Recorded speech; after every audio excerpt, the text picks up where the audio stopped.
बिस्मिल्लाहिर्रहमानिर्रहीम। नबी मुकर्रम शफ़ी मुअज़्ज़म सल्लल्लाहु अलैहि वसल्लम ने उम्मत को हर वो चीज़ तालीम फरमाई है कि जो उम्मत के लिए फ़ायदेमंद है।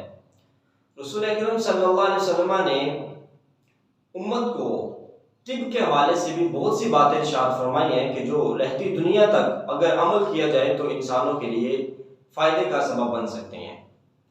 रसूल अकरम सल्लल्लाहु अलैहि वसल्लम के प्यारे सहाबी हज़रत जनाब सय्यदुना अबू हुरैरा रज़ी अल्लाह तआला अन्हु आप फरमाते हैं कि एक मौका पे मैं रसूल अकरम सल्लल्लाहु अलैहि वसल्लम के साथ मस्जिद नबवी शरीफ में नमाज पढ़ने के लिए गया। मैंने नमाज पढ़ी तो मेरे पेट में दर्द था, तो मैं नमाज पढ़ के फारिग हुआ तो बैठ गया। रसूल अकरम सल्लल्लाहु अलैहि वसल्लम ने पूछा कि ए अबू हुरैरा, क्या तुम्हारे पेट में दर्द है? तो हज़रत अबू हुरैरा अर्ज़ करते हैं, या रसूल अल्लाह जी मेरे पेट में दर्द है। तो रसूल अकरम सल्लल्लाहु अलैहि वसल्लम ने इरशाद फरमाया, कुम फसल्ली फ़इन्न फ़ी सलाति शिफ़ाउन।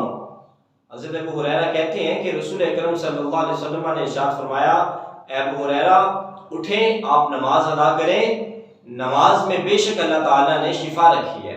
इससे हमें ये बात मालूम हुई कि नमाज पढ़ने में अल्लाह ताला ने शिफा रखी है, और जो शख्स किसी बीमारी से महफूज रहना चाहता है तो उसे चाहिए कि वो नमाज की पाबंदी करे ताकि अल्लाह ताला उसे बीमारियों से शिफा दे।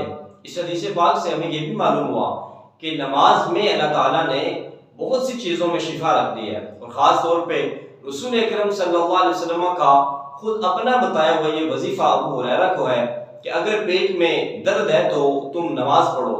अगर आज भी किसी को पेट में दर्द हो और वो रसूल अकरम सल्लल्लाहु अलैहि वसल्लम के फरमान के मुताबिक 2 रकत नफल अदा करे तो अल्लाह ताला पेट के दर्द से शिफा दे देते हैं। इस हदीस पाक को इमाम अबू दाऊद ने अपनी किताब में नकल फरमाया।